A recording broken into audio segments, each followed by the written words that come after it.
নজিরবিহীন ঘটনা ঘটল কলকাতা পুরসভায়। হাউসের বাইরেই বসলো হাউস। ঘর না খোলায় কাউন্সিলর্স ক্লাব রুমে হাউস বসালেন তৃণমূল কাউন্সিলররা। তৃণমূল কাউন্সিলরদের অভিযোগ, চেয়ারপারসন বলা সত্ত্বেও খোলা হয়নি ঘর।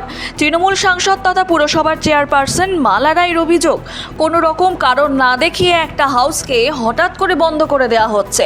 কারণ দর্শানোর জন্য আমরা সচিবকেও চিঠি দিয়েছি, চেয়ারম্যানকেও সম্বোধন করে চিঠি দিয়েছি, কিন্তু কার নির্দেশে চেয়ারম্যান না জানিয়ে অধিবেশন বন্ধ করেছে তার উত্তর পাইনি।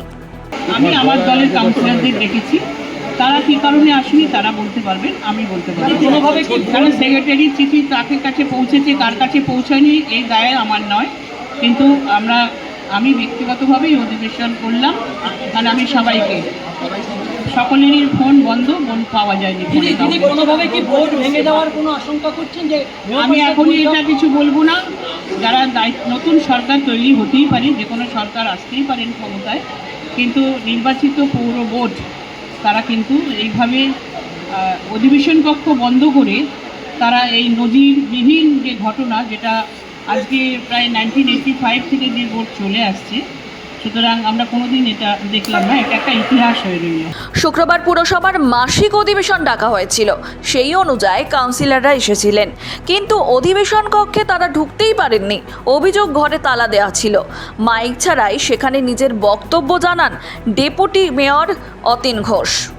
যে সম্ভব নয় কি নয়, এখানে মিটিংটা যে ক্যান্সেল করা সেটাও তো সম্ভব নয়। যে মিটিংটা ক্যান্সেল করা হয়েছে ওটাও তো আইনত বৈধ নয়, তো ফলে এটাকে অবৈধ বলা হবে কি করে? চেয়ারম্যানের অধিকার আছে মিটিং ডাকা। যদি চেয়ারম্যানের সাবঅর্ডিনেট চেয়ারম্যানকে ওভাররুল করে, তখন চেয়ারম্যানের কাছে সাংবিধানিক অধিকার, তিনি মিটিং ডাকতেই পারেন। 2026-এর বিধানসভা ভোটে ভরাডুবি হয়েছে তৃণমূলের। রাজ্যে একক সংখ্যাগরিষ্ঠতা নিয়ে ক্ষমতায় এসেছে বিজেপি। তৃণমূল কাউন্সিলরদের অভিযোগ, ক্ষমতায় এসে তৃণমূল পরিচালিত সেই পুরসভার কাজে ব্যাঘাত ঘটানোর চেষ্টা করেছে বিজেপি। সেই কারণেই শুক্রবার এমন নজিরবিহীন পরিস্থিতি তৈরি হলো কলকাতা পুরসভায়। Bureau report, Hindustan news point.